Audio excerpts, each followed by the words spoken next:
ایک میرے والد کا قتل ہوا تھا 6 فروری 2002 کو. اس کے 40 دن بعد میرے تائی کے بیٹے کا قتل ہوا ہے. اس کے کچھ دن بعد میرے والد کے دوست کا قتل ہوا ہے جو ہمارے ساتھ قانونی پیروائی پہ جاتا تھا. ناظرین، 4 افراد کو دن دہاڑے قتل کر دیا گیا. پراڈو پر اندھا دھند فائرنگ کی گئی.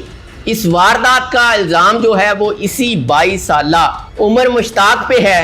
عمر مشتاق کا کہنا ہے کہ مجھے اپنے والد سے بہت پیار ہے. میں چھپ چھپ کر اپنے والد کی قبر پر جاتا تھا کہ کہیں مجھے بھی یہ لوگ نہ مار دیں.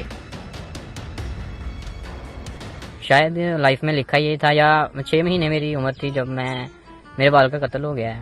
9 سال یا 10 سال تھی جب میری ماما فوت ہو گئی. میں کبھی کبھی سوچتا ہوں کہ میں شاید اسی کام کے لیے پیدا ہوا تھا.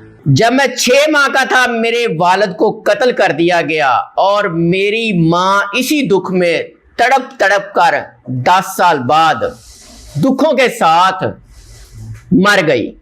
میرے والد کے قتل میں 3 پارٹیاں ملوث تھیں. ایک باہر کے گاؤں کی اور 2 ہمارے گاؤں کی، ایک راجپوت اور رائم برادری. باقی اور بھی ہمارے جو ہیں وہ قتل ہوئے ہیں. سب سے پہلے 2002 کو میرے والد کو قتل کیا گیا. اس کے 40 دن بعد میرے تایا کے بیٹے کو قتل کر دیا گیا. کچھ دن بعد میرے والد کے دوست کو بھی قتل کر دیا گیا. اور کچھ دن گزرنے کے بعد میرے والد کے ایک اور دوست کو قتل کر دیا گیا. 4 افراد کو قتل کیا گیا. ایک میرے والد کا قتل ہوا تھا 6 فروری 2002 کو. اس کے 40 دن بعد میرے تائی کے بیٹے کا قتل ہوا ہے. اس کے کچھ دن بعد میرے والد کے دوست کا قتل ہوا ہے جو ہمارے ساتھ قانونی پیروائی پہ جاتا تھا. اور اس کے کچھ دن بعد قتل ہوا ہے ایک اور، وہ میرے والد کا دوست تھا لیکن ان کی برادری کا تھا.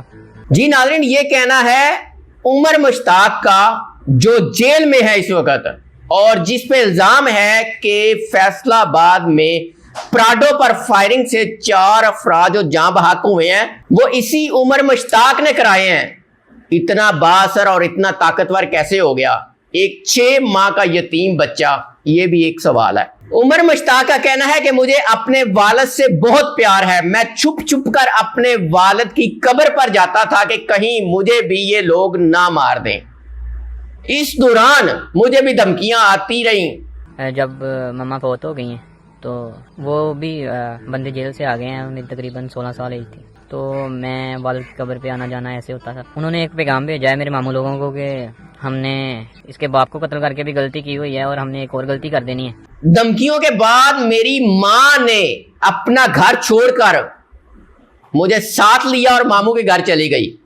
جب ماموں کے گھر گئی تو کچھ دن بعد ماموں نے بھی رکھنے سے انکار کر دیا اور ماموں نے اشتہار دے دیا اخبار میں کہ میرا اس عمر مشتاق سے کوئی تعلق نہیں. ماموں لوگوں نے دشمنی کے ڈر سے لگا لیں شرافت کا بہانہ لگایا ہے اور مجھے اخبار میں دے دیا ہے کہ اس سے ہمارا کوئی ناطہ نہیں ہے.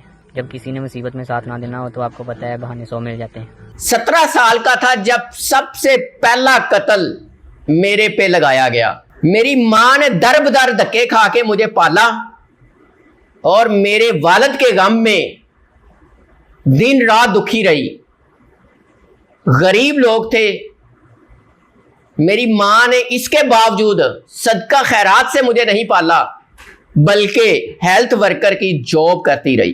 باقی اللہ تعالیٰ کا بڑا شکر ہے کہ میری والدہ نے میرے باپ کے قتل ہونے کے بعد میں یتیم ہوا تھا، اس نے مجھے صدقہ خیرات سے نہیں پالا. ٹھیک ہے، اس نے اپنی محنت کر کے، میری والدہ ہیلتھ ورکر کی جاب کرتی تھی، انہوں نے مجھے محنت کر کے پالا ہے جتنا بھی ہے. اور اللہ تعالیٰ کا شکر ہے کہ آج انہی کی محنت کی وجہ سے یا ان کی وفاداری کی وجہ سے میں ہر بندے کی آنکھ میں آنکھ ڈال کے بات کرتا ہوں. میرے والد کے قتل کا میری ماں کو اتنا دکھ تھا کہ 30 سال کی عمر میں میری ماں کے سر کے مکمل بال سفید ہو گئے. 30 سال کی عمر میں میری والدہ کی ٹوٹل 30 سال 32 سال ایج تھی جب ان کی وفات ہوئی ہے تو ان کا سر کے سارے بال سفید ہو چکے تھے.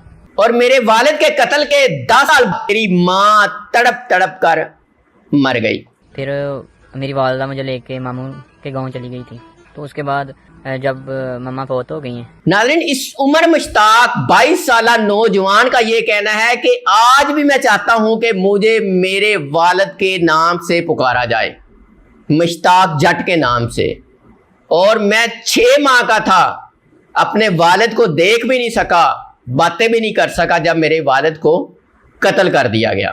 ناظرین، اس کا کہنا ہے کہ خوشیاں کیا ہوتی ہیں مجھے کچھ نہیں پتا ہوتا تھا. عید کے دنوں میں اپنی جان کی حفاظت کے لیے درختوں کے نیچے چھپ کر اسلحہ اٹھائے راتوں کو بھی جاگتا تھا، مجھے اپنے پاس رکھنے کے لیے کوئی تیار نہیں تھا۔ ناظرین، 4 افراد کو دن دہاڑے قتل کر دیا گیا، پراڈو پر اندھا دھند فائرنگ کی گئی جس میں 2 افراد زخمی بھی ہوئے۔ اس واردات کا الزام جو ہے وہ اسی 22 سالہ عمر مشتاق پہ ہے، اور یہ کہا جا رہا ہے کہ جیل سے اس نوجوان نے اپنے باپ کا بدلہ لیا ہے۔ اس عمر مشتاق کی گفتگو سننے کے بعد آپ بھی اپنی رائے کا اظہار کیجیے گا، کیا ہونا چاہیے تھا؟ اجازت دیجیے، اللہ نگہبان۔